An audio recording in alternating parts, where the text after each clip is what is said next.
พ่อรู้แล้วพ่อไปเที่ยวพ่อเพิ่งกลับมาไงเออพ่อเพิ่งกลับมา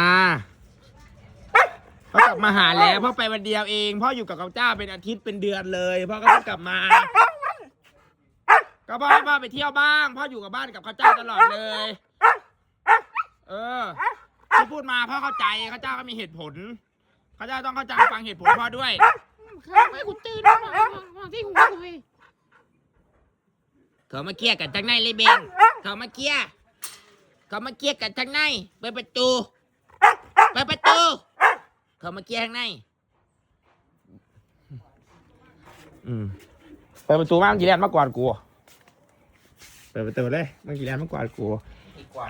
กอดมากอดคิดถึงเลยนะมาเจอกันโดนเนาะมากอดพ่อมาเร็ว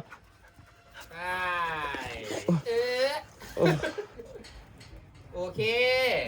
กูแค่ทางผ่านเนาะ